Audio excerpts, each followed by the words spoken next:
Hi, I'm Moxie, and I'm a loser. Dakilang tambay, isang pabigat sa lipunan. Charot!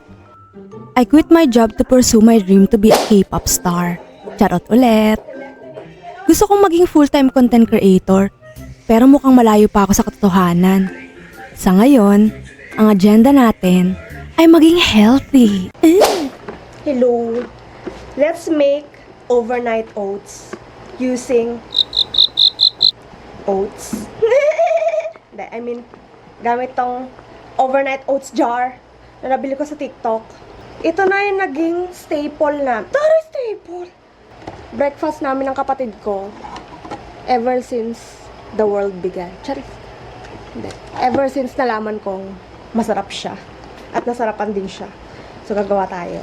Overnight oats tutorial! So, una natin ilalagay, syempre, ang rolled oats. 5 kutsara ang nilalagay ko usually, each. Grabe, mauubos na kagad namin. Nakalahati na namin yung 95 pesos worth na rolled oats. Chia seeds. For digestion. 90 pesos na yun? 90 something. Sana yung malaki na pala. Yun na nga eh. Parang 150 lang yung malaki. Hindi, 190. Chia seeds. Maubos na rin yung chia seeds ko. Di pa lumilit yung tiyan namin. Tumabe ka dyan. Dun. Almonds. Nilagay ko na rin dito. Sliced almond siya. Isang kutsara. For the crunch. Ay, wala na akong honey. Naubos na yung honey ko. O, meron pa dyan? Meron pa. Bus na! Sa Shopee ko lang ito nabili. Yung aking honey. Raw. Raw daw siya. Raw. Anyway, lagay natin ang yogurt. Lagay natin yogurt. Mas gusto ko yung Nestle. Kaso naubusan ako ng stock dun sa binilan ko. So, Pascal muna tayo. Sweetened na rin kasi itong Pascal. Pascal ba? Pascual. Pascual pala. Pedro Pascal. Oh. Tapos yung natitira, guys. May rose na. Ganon. Ay! Ihahalo ko pala dito. Dubyot. Tapos, lagyan na natin ng honey. Ito ba? Lagay ko na yung kay James, yung sa kapatid ko. Nilalagyan ko ng cranberries, dried cranberries na munti ka na maubos ng nanay ko. Pasalamat kayo, nagtira pa. Thank you daw. Thank you daw sa kanya at nagtira pa siya. Nice. Ba't Yan. hindi yung isang gamitin? Ano yun? Yung isang, Fruits. para natitikman mo na. Pangkunan Tinikman na niya. Hindi ko pa nabubuksan niya. Binuksan pa na. Hindi matala. Yan. Ay, hindi masarap. Kaya pala ito yung inubos mo. Hindi ko pa ito natatry, pero mangoes kasi talaga ako eh. Huwag mo naman kainin ito, mama, para matry ko rin dito. Tikman mo. Grabe ka naman. Lagyan na natin ng almond milk ang kay Ayun pala, James. fruits na lang bubuksan kayo. Yan ang itsura niya, oh. Ganda, no? Wala pa yan, di pa lahat yan. Lagyan mo natin ng almonds. Almond milk pala, almond milk. Lagyan natin. Para bumaba yung liquid. Hindi ko alam yung technology or yung science behind this, pero lumalambot siya kahit hindi siya naluto just by staying it wet. Staying it wet. Making it wet. Making it wet. Ang gusto sana ng kapatid ko, banana. Banana ang nilalagay dito. Kaso, inubos niya naman yung banana. Apakagaling. Berries na lang. Cranberries na lang lalagay natin sa kanya.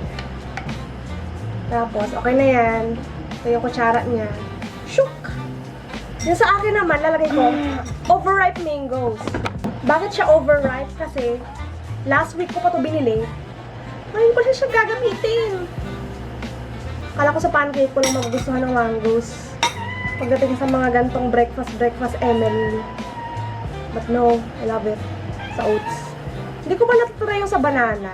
Siguro, since ubos na yung mango ko, bibili na lang ako ng banana bukas. Tapos, syempre, lagyan din natin ng almond milk. Almond.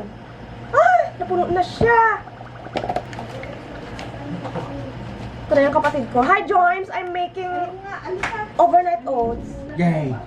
Hindi vlogger ang mga kapatid ko. Ang ingay! So, ito na ang ating overnight oats. Hey! One eternity later. To be successful daw, dapat 5 a.m. ka nagigising.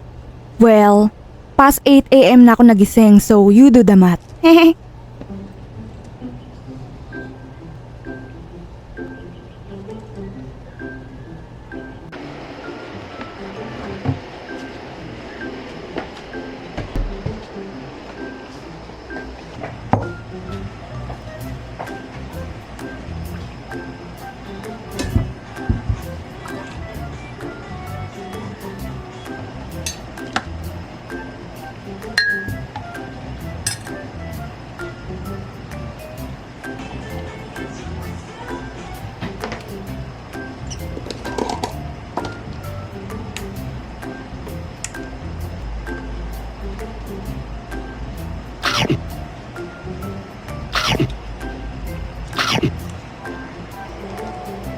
Hindi ko naman talaga pinlano maging tambay. It's just that toxic yung previous job ko plus underpaid pa ako. At least now I have enough time to look for other opportunities and follow my dreams to be a K-pop star. Eme?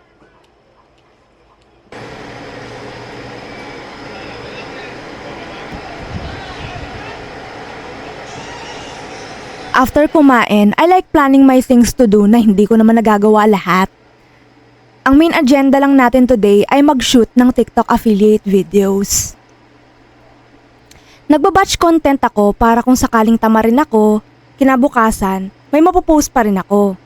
Masipag naman ako mag-post, so imagine my frustration kapag nakakakuha lang ako ng 200 views per video and 0 sales. Ay, pero laban lang. Healthy girl era! Tinry kong mag-book sa ClassPass. So ngayon yung booking ko, ano siya, yoga class. Isasama ko na lang siya as solo date ko sa TikTok. Pero medyo nagsisi ako kasi ang aga niya, 9 a.m. As an unemployed girly, 10 na ako nagigising everyday. OMG. Ayun, so I forced myself na gumising ng maaga para dito sa session na to. Kasi I wanna be fit. I wanna be fit. Buti na lang, yung mga iba kong nabook, mga hapon na. So, hindi na ako mafo-force na gumising ng umaga. Ha? Ayan, ang gulo ng bahay namin. So, may yoga session. Kailangan daw magdala ng sariling mat. So, hinalungkat ko yung bago kong mat, na ang dumi-dumi. Bahala na sila. Kung madumihan ang kanilang lapag. Ha? Ay, am I ready? I don't know. Mag-aangkas na lang ulit ako kasi parang malilate ako. 8 na 9 yung session ko. Bawal mag-video sa yoga sesh, so sad.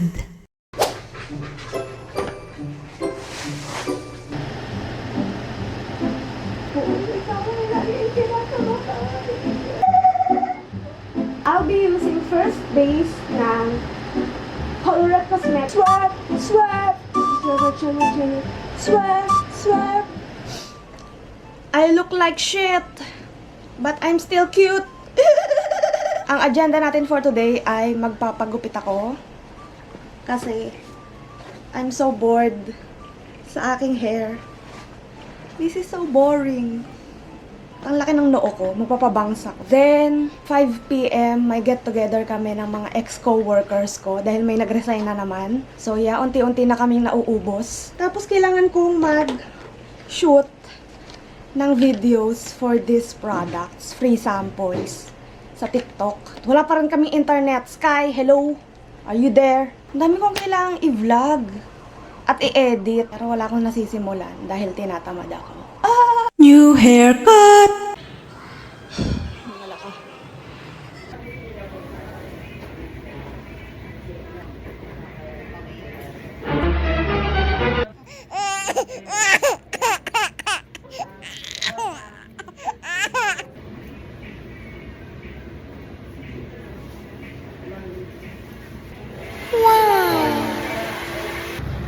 Hindi ko maayon yung bangs ko.